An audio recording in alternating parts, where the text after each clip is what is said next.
ça qui va nous orienter et nous permettre d'atteindre les résultats qu'on veut atteindre. Donc, je suis parti de ma propre histoire, je suis parti de mes propres expériences, ma propre réalité, pour me rendre compte que parce que je n'avais pas une estime de moi suffisamment haute, je n'allais pas suffisamment loin. Je ne me donnais pas la permission d'essayer ou bien de réaliser un certain nombre de choses parce que je ne me trouvais pas, je ne me valorisais pas suffisamment. Je ne me voyais pas comme quelqu'un qui mérite certaines choses. Et même, c'est bizarre parce que quand certaines bonnes choses m'arrivaient, j'avais l'impression que j'étais un imposteur. Parce que j'étais mal à l'aise dans mon propre corps. Je me disais, mais pourquoi ceci m'arrive? Je ne mérite pas ça. Ça devrait arriver à un autre. Donc, je pars de la base que l'estime de moi, l'estime que j'ai de moi, l'image que j'ai de moi est fondamentale pour réussir. Et parce que je vais réussir, je m'intéresse donc au développement, à la culture, comment je peux nourrir cette estime de moi-là.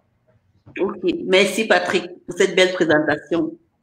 Alors, peut-être il y a certaines personnes qui ont déjà entendu parler de l'estime de soi, peut-être parce qu'ils ont regardé dans le dictionnaire, mais ici, nous, on ne veut pas parler d'une vulgaire définition. On veut parler de ce qu'on incarne à l'intérieur de nous.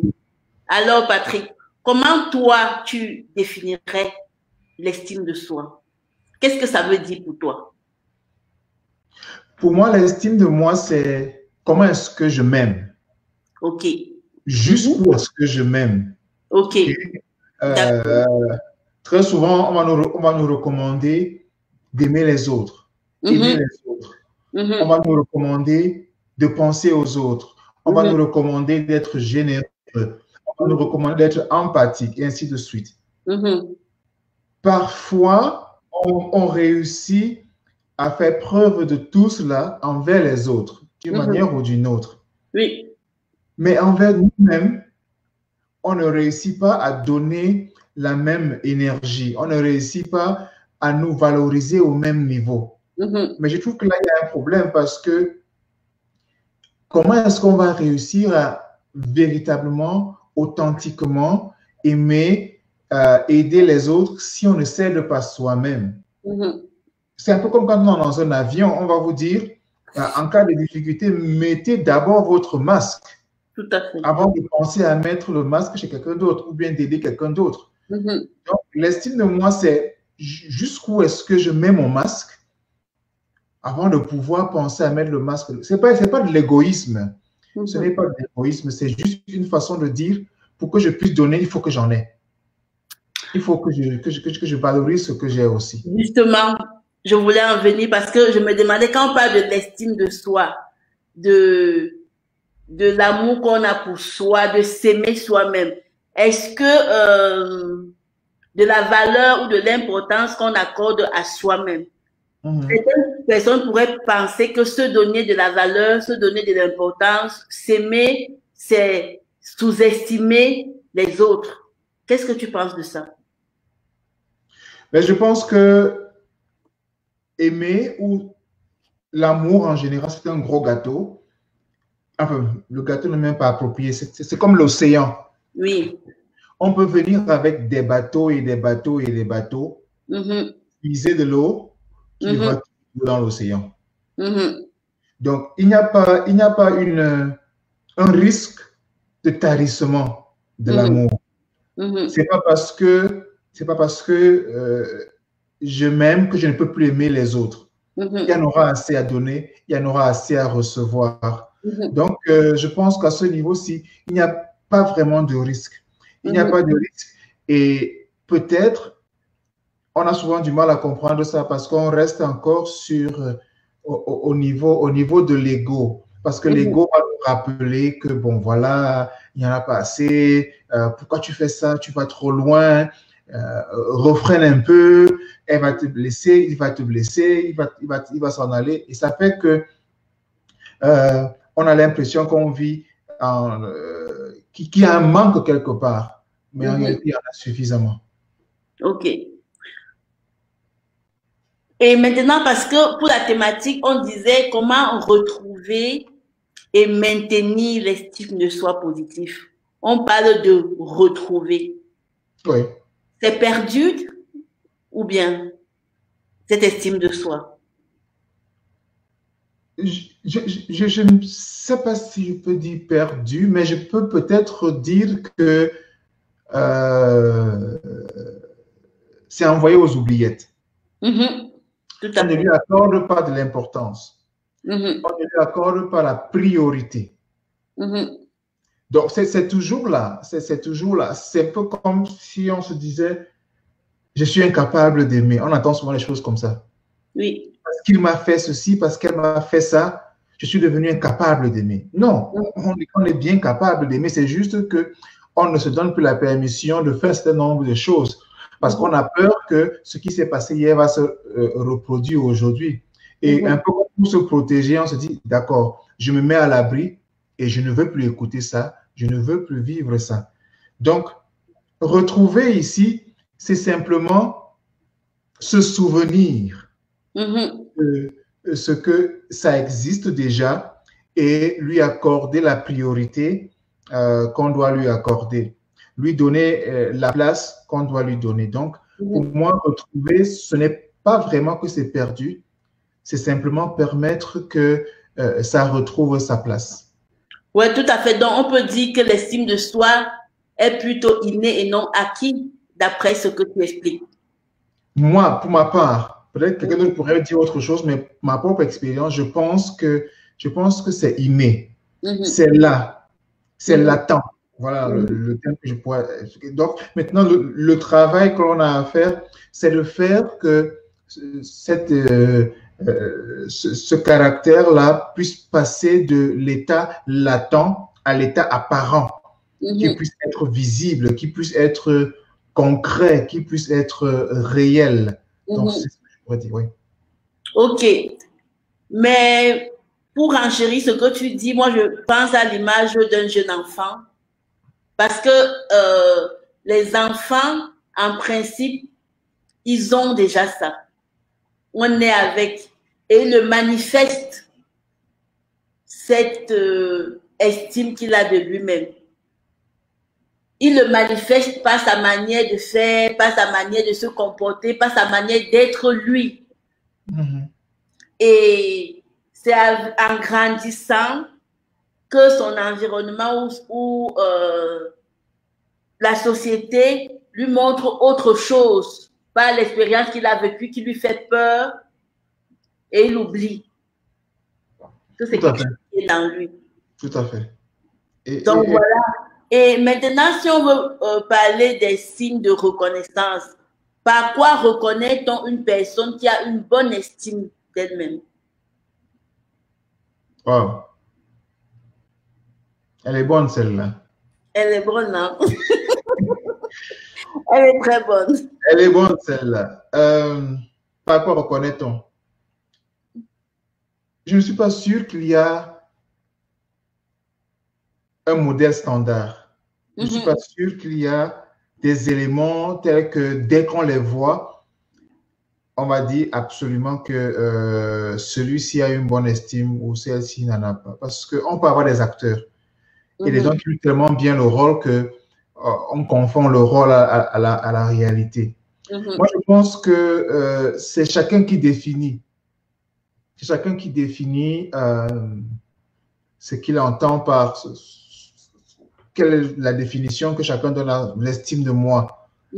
Et je pense que si on veut se placer dans de l'extérieur, on va quand même observer cette estime-là de soi-là à partir des résultats que l'on obtient et à partir des actions que l'on pose. Ouais. Une personne qui va se lever, par exemple, parler en public d'une certaine façon, l'expression que la personne a, la démarche que la personne a, la façon de se comporter va dénoter de cette estime de soi. Parce que celui qui n'a pas cette estime-là va être un peu plus timide, un peu plus réservé, Parce que dans sa tête, il est en train de se, il ou elle est en train de se dire, est-ce que je suis bien? Est-ce qu'on me voit bien? Est-ce que je suis en train de bien me comporter? Est-ce que les mots que je choisis sont justes? Est-ce que ma tenue est bonne? Est-ce que je n'aurais pas dû porter ma robe rose au lieu de ma robe noire que j'ai portée? Est-ce que tout ce langage, cette conversation-là se passe dans la tête? Et c'est justement parce que il y a ce petit manque de confiance-là. Or, celui qui a une estime de lui va se dire, je suis là, je fais ce que j'ai à faire. Si vous pensez de moi comme vous voulez penser de moi, je m'en fous. J'ai choisi ma tenue, je la porte, je l'assume, je fais ce que j'ai à faire. Peut-être que ce n'était pas la meilleure tenue, mais au moins, je suis déjà là avec ça, je fais avec. Donc, s'il faut pousser loin pour voir les signes, on peut observer le comportement de celui que l'on a en face et voir dans ses actions, réactions, réponses, comportements, jusqu'où cette personne-là a une certaine estime d'elle-même. Mais ça va rester estime de cette personne-là par rapport à nous, par rapport à ce que nous observons, par rapport à nos propres critères. Mais cette personne-là peut avoir des critères différents, peut avoir des points de vue différents. Mais bon, c'est ça. Donc, je comprends bien ce que tu veux expliquer, c'est que les critères de l'estime de soi va de l'intérieur, va plus de l'intérieur que de l'extérieur. Oui, moi je pense que, en fin de compte, qu'est-ce qui est important?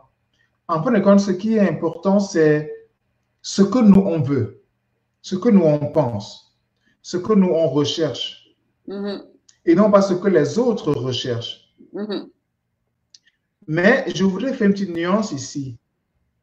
Parce qu'on dit très souvent que notre attitude va déterminer notre altitude. Ça veut donc dire que dans notre attitude, l'estime de soi va entrer. L'estime de soi va être intégrée. Et donc, l'une des composantes de notre attitude, c'est notre estime de nous. Parce qu'on a une bonne estime de nous, à l'extérieur, on projette une bonne attitude. C'est cette attitude-là qui va faire qu'on gagne des marchés, c'est cette attitude qui va faire qu'on décroche un emploi, c'est cette attitude qui va faire qu'on s'attire des amis et ainsi de suite.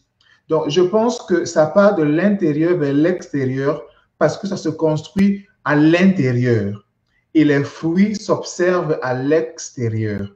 Voilà ce que je voulais dire en fait. Oui, tout à fait. OK, tout à fait. Alors, si on voit les choses de cette façon, quelles sont des actions, des comportements, des critères ou des éléments à mettre en place pour retrouver l'estime de soi? OK. Moi, je pense que une chose serait d'abord de comprendre qui nous sommes. Oui.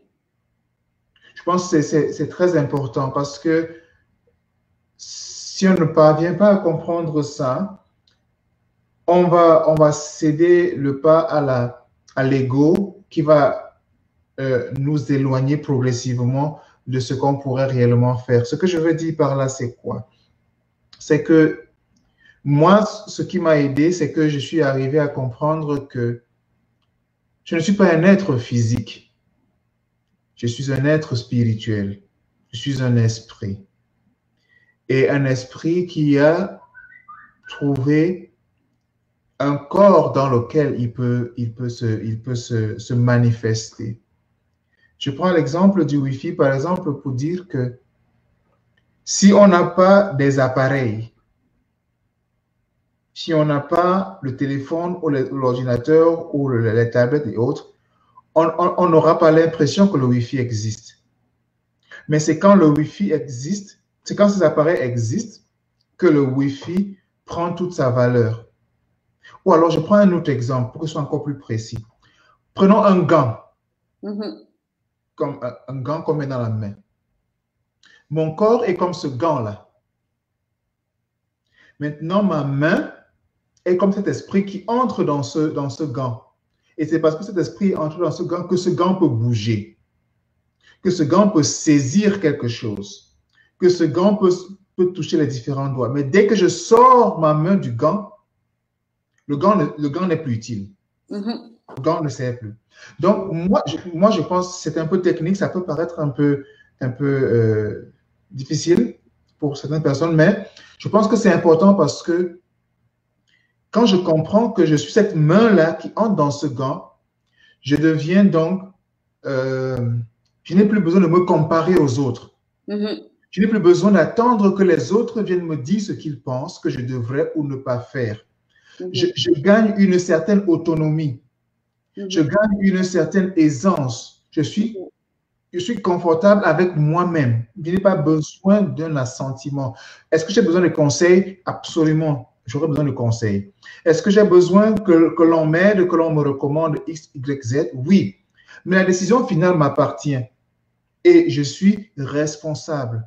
Responsable parce que l'action que je vais prendre dépend de moi. La réponse que je vais accorder dépend de moi. Donc, je pense que la première chose, c'est de pouvoir comprendre qui je suis. Et quand je comprends qui je suis, je comprends donc que je ne dépends pas des autres. Le comportement des autres n'est pas ce qui va déterminer ce que je vais faire ou ce que je ne vais pas faire. Je suis cette main-là et je suis cet esprit, je suis libre en fait. Peut-être que tu peux encore préciser la question pour que j'entre encore en détail parce que je comprends. Mais je pense que tu es en train de répondre parce que tu as dit que d'après toi, les comportements ou les actions qu'on peut mettre en place pour retrouver l'estime de soi, c'est déjà se connaître. Peut-être que tu penses à autre chose. Non, pas vraiment, pas vraiment. Moi, je pense que c'est fondamental. Pourquoi? Parce que si je me limite ou si je me définis par mon corps, ça veut dire que je me limite parce que mon corps est physique. Et parce que mon corps est physique, tout ce qui est physique est limité. OK? Donc, si je dis par exemple une voiture, il y a une vitesse limite. Il y a une vitesse au-delà de laquelle la voiture ne peut pas aller. Il y a un espace au-delà duquel la voiture ne peut pas aller. Parce que c'est physique, c'est limité. Donc, si je me définis comme étant un être physique, autrement dit, je me limite. Mais si je me définis comme étant un être spirituel, je n'ai plus de limite. Je n'ai plus de limite du tout. Et en ce moment-là, je comprends que j'ai le droit de faire ceci, j'ai le droit de faire cela. Bon, c'est vrai qu'on vit en société, il y a des canons, il y a des règles que l'on doit suivre parce qu'on ne doit pas empiéter sur la liberté des uns et des autres. Je comprends ça. Mais parce que je sais que je suis un être spirituel, je peux donc me donner la possibilité de faire des choses sans attendre qu'un autre vienne me dire oui, tu peux le faire ou tu ne peux pas le faire. Je peux avoir des rêves et aller me mettre au travail pour que ces rêves-là se réalisent sans attendre la permission de quelqu'un. Donc, c'est ça le petit ajout que je voudrais faire pour clarifier un peu. OK. Merci, Patrick. Moi, j'avais aussi pensé à autre chose. Moi, j'avais pensé à l'acceptation de soi. C'est vrai que ça fait aussi partie de la connaissance de soi. Tout à fait. Mais quand moi, je parle ici de l'acceptation de soi, c'est déjà quand on est dans une démarche de l'estime de soi, de s'accorder de l'importance, de s'accorder de l'amour. C'est aussi s'accepter, accepter qu'on a des qualités, on a des défauts. Encore, il faut encore définir ce qu'on appelle par défaut. Accepter que on a des pensées, qu'il y a certaines pensées qu'on apprécie bien, il y a certaines pensées qu'on apprécie moins bien. Et ces deux choses font partie de nous. Accepter qu'on a des émotions qu'on aime bien, d'autres qu'on aime moins bien. Et ces émotions-là aussi font partie de nous. Donc, accepter aussi que notre corps physique a son potentialité et aussi qu'il a ses limites selon qui on est. Accepter qu'on a des croyances. Si je reviens sur cette histoire des croyances, que j'ai mes croyances qui m'appartiennent et tu as les tiens qui t'appartiennent. Si je prends l'exemple de quelqu'un qui croit peut-être que lui, il est catholique et que c'est quand il va mourir qu'il ira au paradis. Il faut aussi que j'accepte qu'il y a une autre personne qui pense peut-être qu'il est athée et que pour lui, Dieu n'existe pas et que cela ne me cause pas un problème parce qu'il y a quelqu'un qui ne pense pas comme moi. Donc, je pense que c'est l'acceptation de soi, c'est accepter qu'il y a certaines choses aussi qui nous font peur, tout simplement, ou bien d'autres choses qui nous donnent du courage et de la motivation.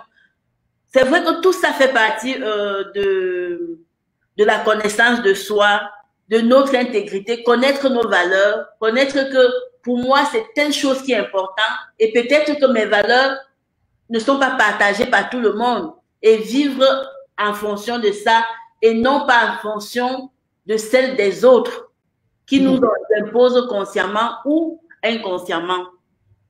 Donc, c'est un peu ça que je voulais rajouter aux éléments que tu as dit. Et selon toi, qu'est-ce qui peut, les facteurs qui freinent l'estime de soi? Ben, je pense qu'on va simplement aller à l'opposé de ce qu'on vient de dire. D'accord. C'est-à-dire que si on ne s'accepte pas soi-même, oui. Si on ne sait pas qui on est, ça veut dire qu'on aura du mal à s'affirmer. Et parce qu'on a du mal à s'affirmer, on commence à se renfermer dans cette situation-là. Et notre estime de soi va en prendre un coup. Si je n'accepte pas que l'autre peut être différent. Par exemple, tu as pris l'exemple de cette personne qui pense que c'est quand elle va mourir qu'elle va aller au ciel. Si par exemple, je n'accepte pas ça, et cette personne, je suis en débat avec cette personne et elle me dit non, tu as tort, parce que je sais que c'est quand je vais mourir que je vais aller au ciel. Parce que je n'ai pas accepté que l'autre peut avoir un avis différent, je vais me sentir frustré. Je me dis, mais comment est-ce qu'il pense ça? Pourquoi est-ce qu'il pense comme ça? Je pense qu'il a tort. Ça veut dire qu'il ne me voit pas comme quelqu'un qui peut dire quelque chose de sensé. Et je commence dans ma tête à me donner des langages qui vont générer auto-sabotage ou bien miner ma confiance en moi et ainsi de suite. Or, si j'avais simplement compris que non, il pense ce qu'il pense, il croit ce qu'il croit, c'est bon pour lui. Il croit ferme que c'est ça la voie. Je ne vais pas entrer en conflit avec lui. Il a ce qu'il pense, moi je pense ce que je pense, et j'avance comme ça. Ce n'est pas parce que lui il pense comme ça que j'ai absolument tort. Il ne faut pas que quelqu'un ait absolument tort pour que l'autre ait raison. On peut avoir raison tous les deux.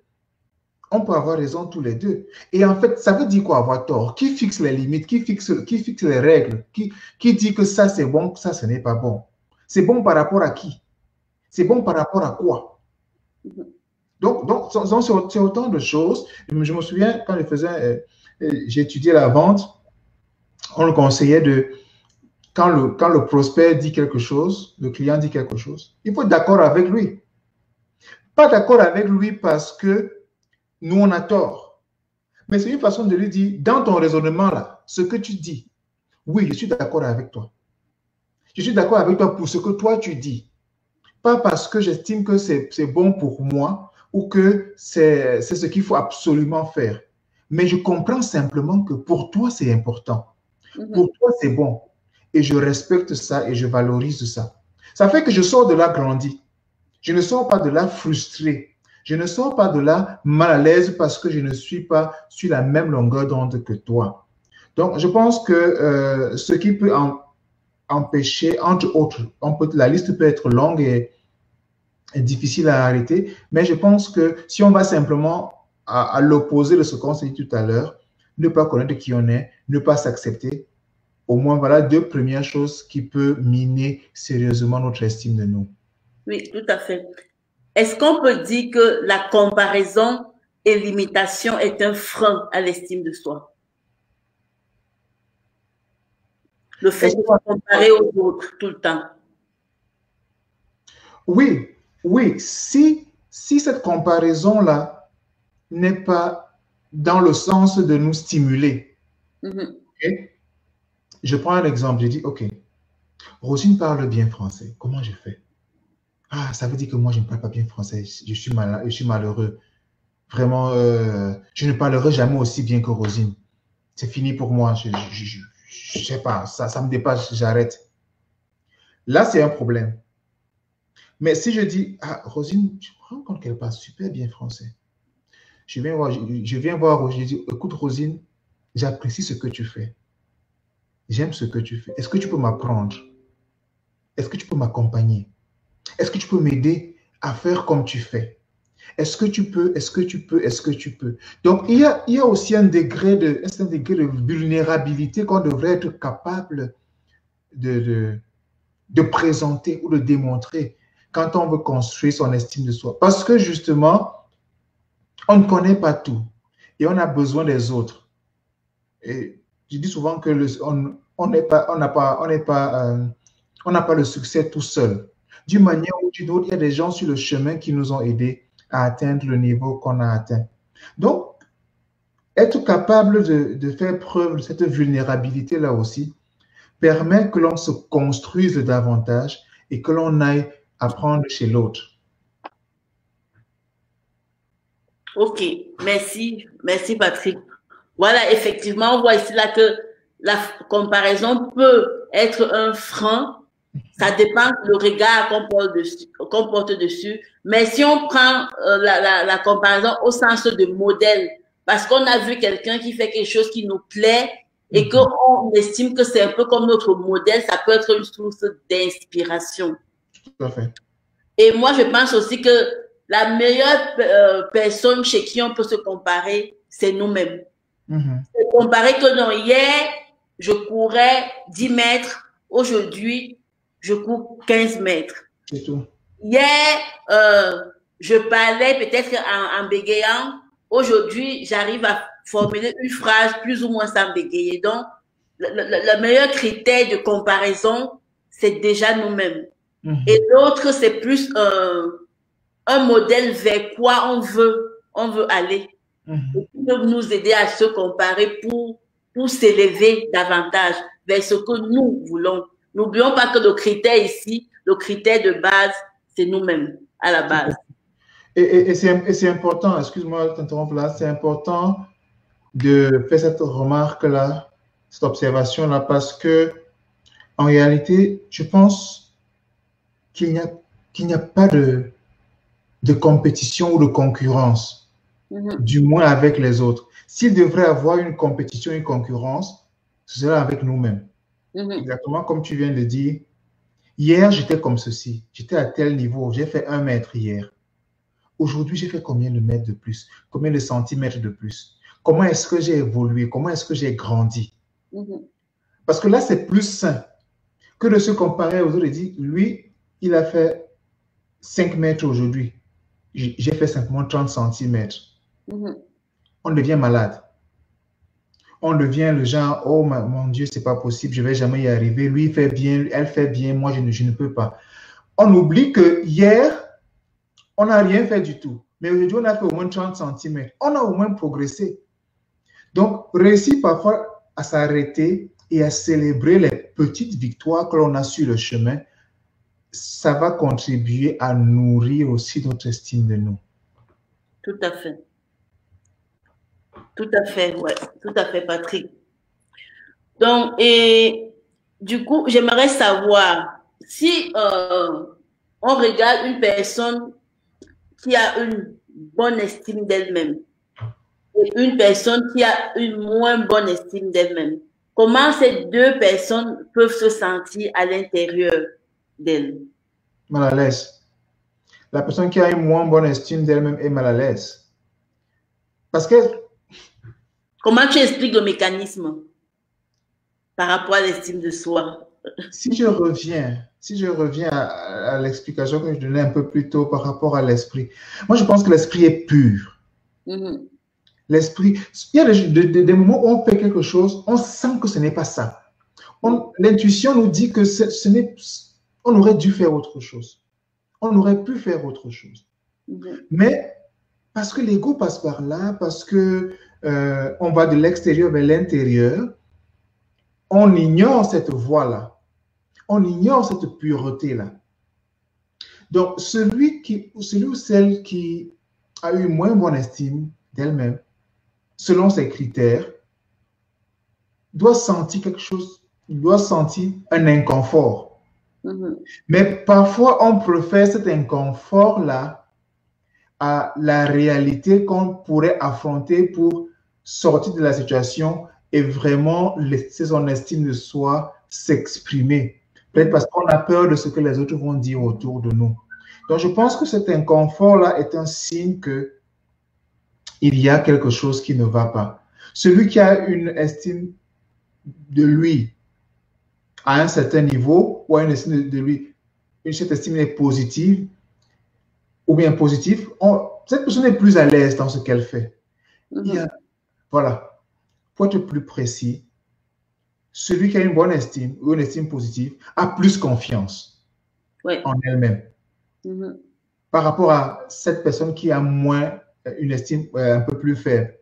Il y a un problème de confiance en soi qui se pose. Donc, l'estime de soi va influencer le degré de confiance en nous-mêmes. Quand on a une bonne estime de nous, on a une bonne confiance en nous.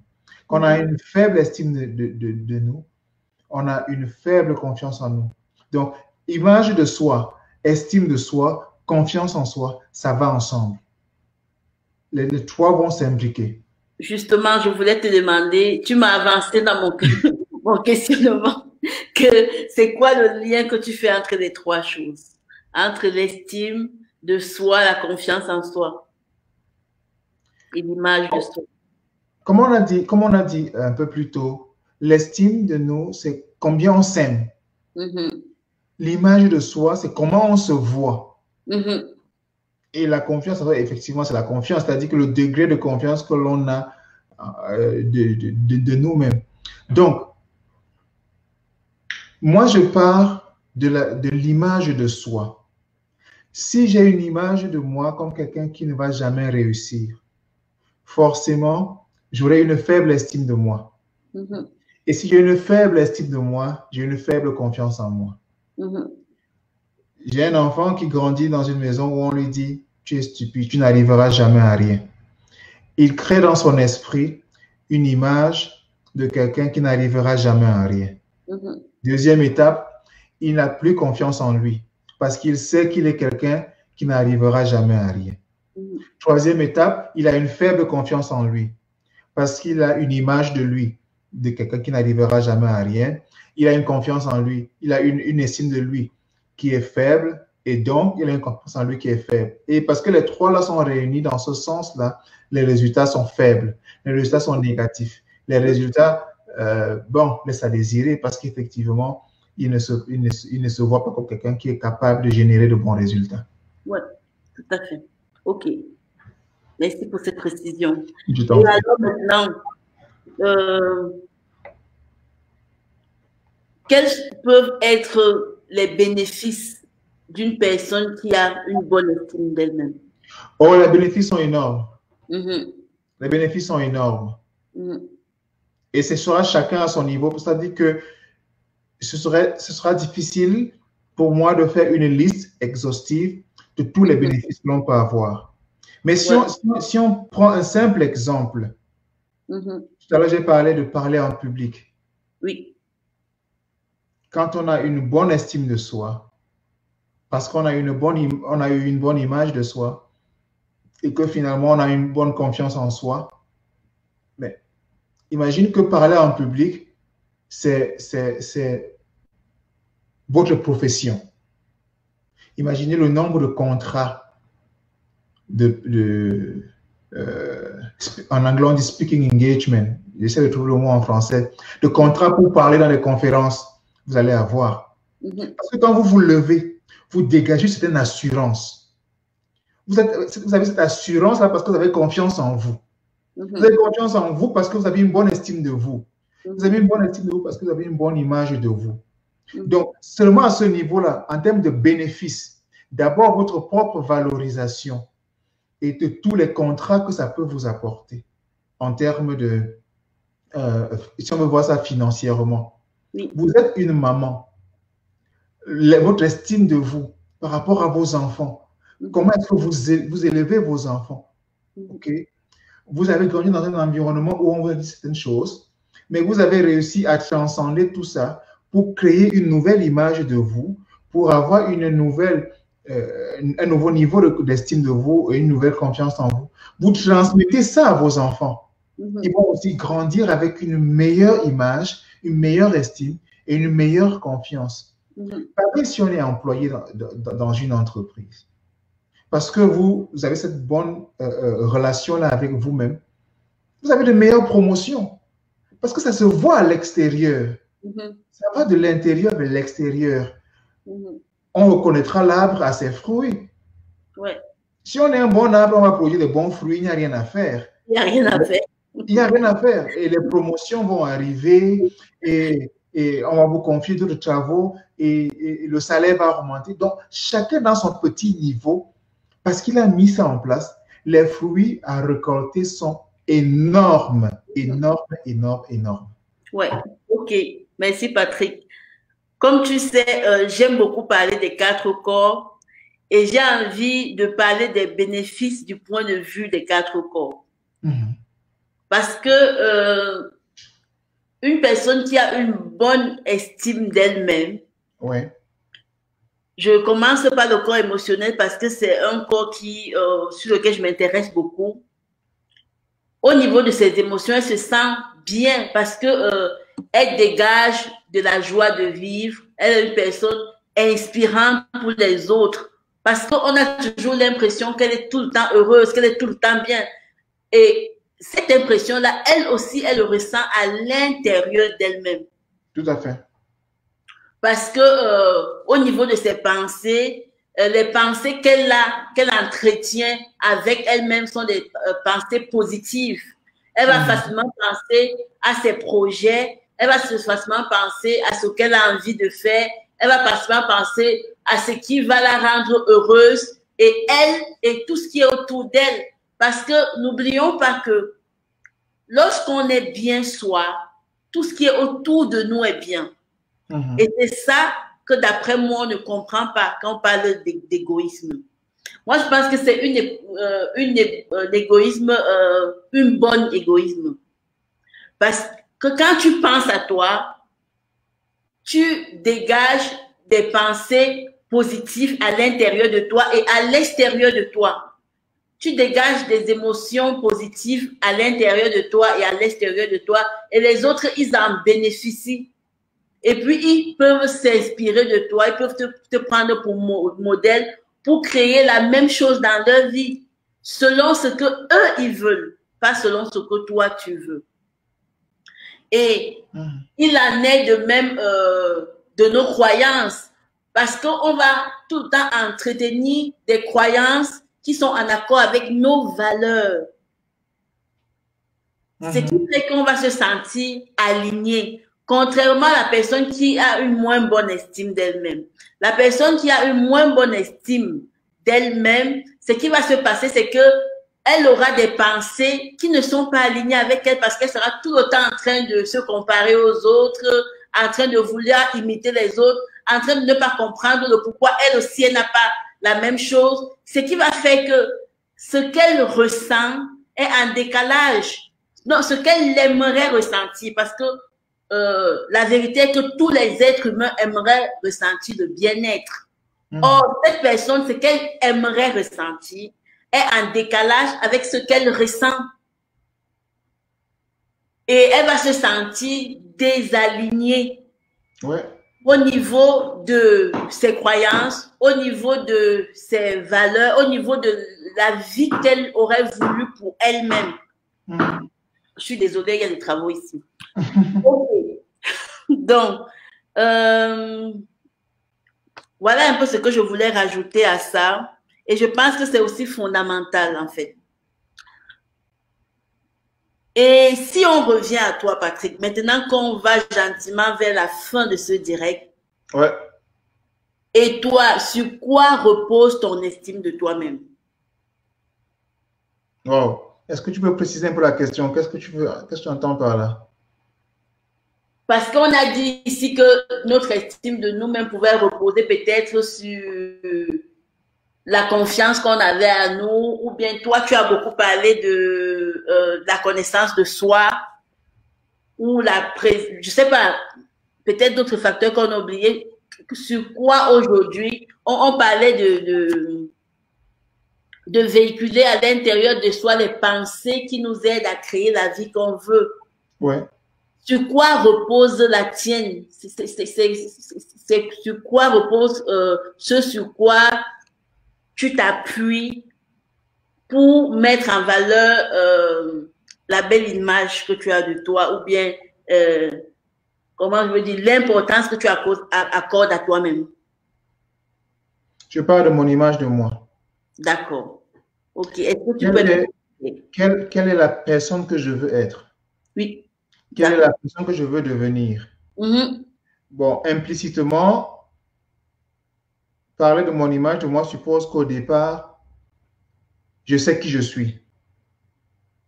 Mais je peux faire m'appesantir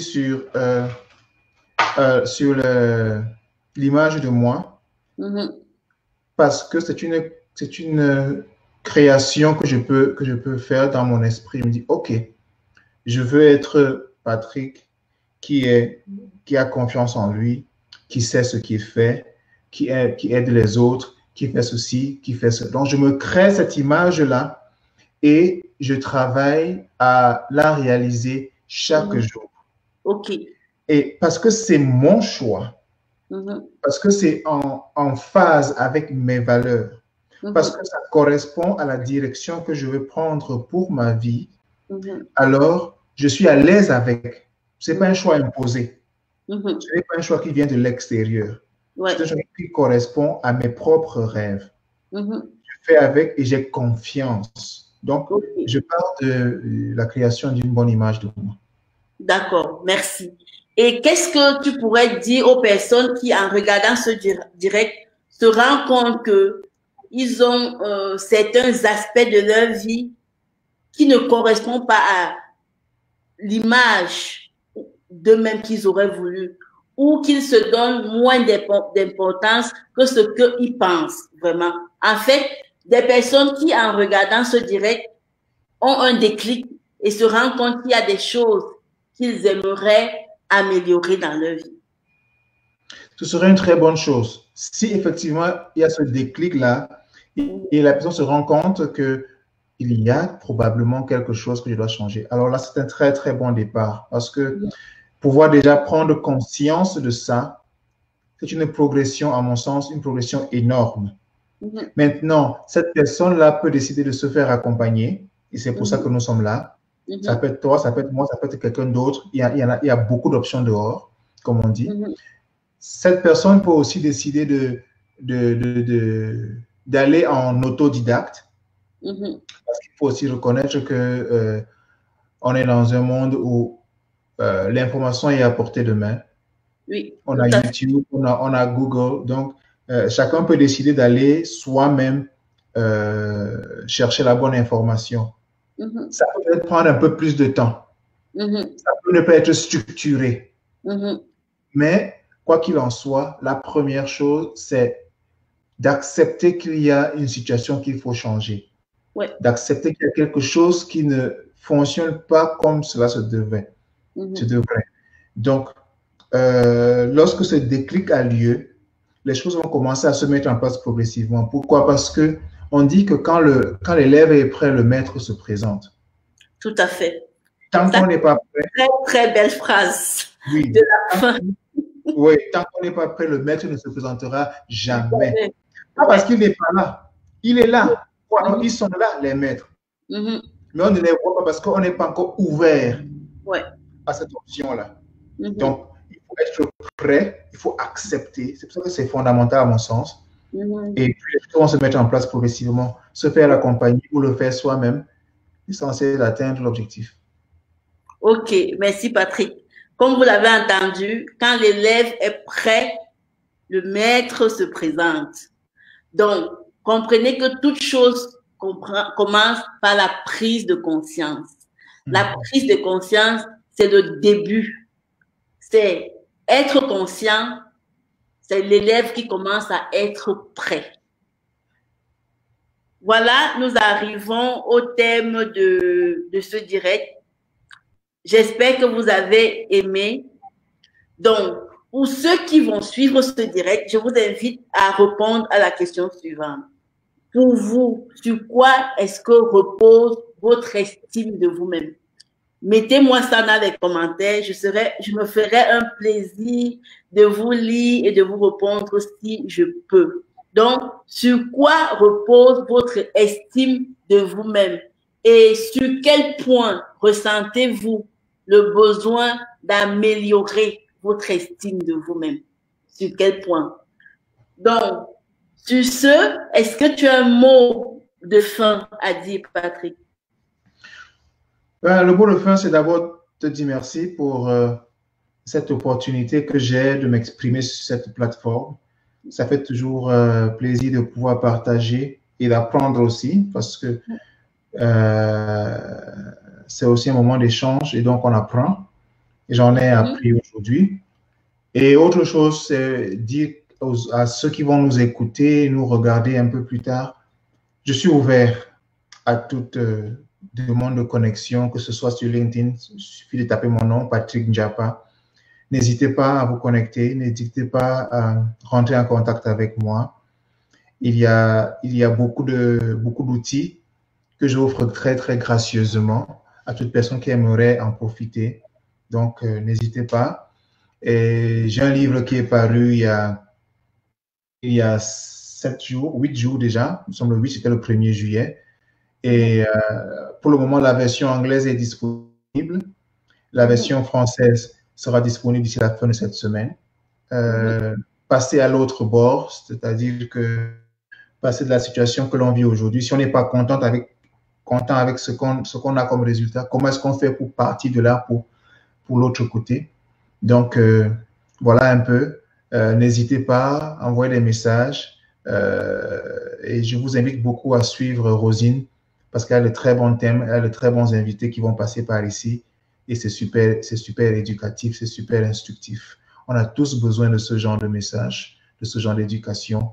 C'est par là que j'ai commencé pour devenir ce que je suis aujourd'hui. Donc, c'est peut-être le virage que vous avez besoin de prendre pour découvrir le nouvel horizon. Merci Patrick, merci beaucoup. C'est moi qui te remercie d'avoir accepté et d'avoir répondu présent à mon invitation. Bravo pour la parution de ton livre.